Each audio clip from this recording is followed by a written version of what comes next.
Bonjour à tous et merci pour votre présence ici. Si nous sommes devant vous, c'est pour vous présenter un exposé sur l'UE-INF 112 dont le thème est infrastructure commune, qui vous sera présenté par Fouquin Limpia Ano, Mangon Clément Fosa, Djinok Ivan Bienvenu que je suis et Kibou Guy Pascal. Nous commençons tout de suite avec le plan de l'exposé. En grand 1, nous avons la terminologie qui portera sur le DOM, Document Object Model. Ensuite, nous parlerons du thème document. Ensuite, en grand 2, nous avons la microsyntaxe commune qui porte sur les attributs booléens, les mots-clés et les attributs énumérés. Et enfin, nous terminerons par les couleurs. Nous commençons tout de suite avec la terminologie. La terminologie est l'ensemble des termes techniques d'une science ou d'un art. Ces spécifications se rapportent à des éléments constitutifs de HTML, qui n'est rien d'autre que l'Hypertext Markup Language, de XML, dont ce sigle se définit comme étant Extensible Markup Language, et des attributs. Nous passons donc au DOM. Le DOM est le modèle objet de description de documents qui est spécifié par le 3WC, World Wide Web Consortium, et permettant d'accéder au contenu de documents HTML et XML. Celui-ci possède certains avantages et certains inconvénients. Comme avantage, nous avons les API, qui sont les interfaces de programmation d'applications, robustes pour l'arbre de DOM, et relativement simples pour modifier les données de structure et d'extrait des données. Les inconvénients d'un tel modèle sont qu'il emmagasine le document entier dans la mémoire. Et comme DOM a été écrit pour n'importe quelle langue, la méthode appelant des conventions ne suit pas des conventions de programmation standard de Java. Nous passons donc tout de suite à la structure du DOM tree, arbre du DOM.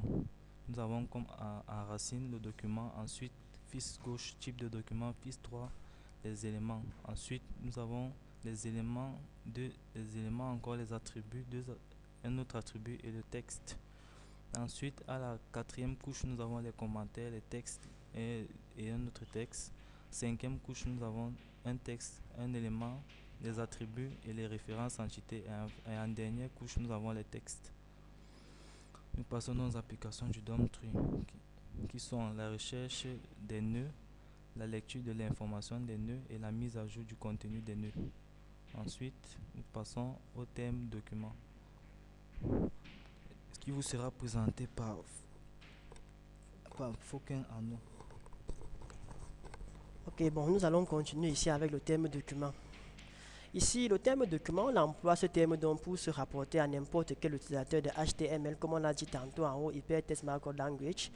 Ensuite, étendant donc des documents statistiques courts et de longs essais ou rapports avec des multimédias riches, aussi bien qu'à des applications interactives. Alors là, nous allons continuer avec le grand 2, qui parle des microsyntaxes communes. Il y a donc des divers endroits dans le HTML qui acceptent des types de données particuliers tels que des dates ou des nombres. Pour cela, nous avons dans les analyseurs, on a des langages communs. C'est quoi un analyseur? Donc déjà, en vue, certains vont penser qu'un analyseur, ce sont des analystes. Un analyseur est bien différent d'un analyste. Un analyseur est un programme vérifiant un code source. Il en existe deux analyseurs. Ici, nous avons un analyseur syntactique et lexical. Mais dans le cadre de notre exposé, ici, il s'agit d'un analyseur lexical. Comme je l'ai dit tantôt, c'est un programme réalisant une analyse lexicale d'un code source. Nous allons donc continuer avec les attributs booléens. Un certain nombre d'attributs sont des attributs booléens. La présence d'un attribut booléen sur un élément représente la valeur vraie et l'absence représente la valeur fausse. Donc pour cela, on ne met pas la valeur vraie ou la valeur fausse dans un attribut booléen. Ce qu'on fait c'est que quand la valeur est fausse, on oublie ou on omet la valeur, on omet son attribut. Nous allons donc continuer avec les mots-clés et les attributs énumérés.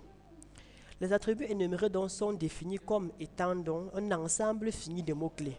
Chacun de ces mots-clés sont définis pour tracer un état de détail. En outre, deux états de défaut peuvent être donnés. Le premier état de défaut, inadmissible de valeur. La seconde est le défaut d'absence de valeur. Donc, depuis que nous avons commencé notre exposé, on a le thème attribut qui revient à chaque instant. Le terme attribut, donc, c'est quoi? C'est tout simplement un élément constitutif ou une caractéristique. Nous allons donc finir ici avec les couleurs.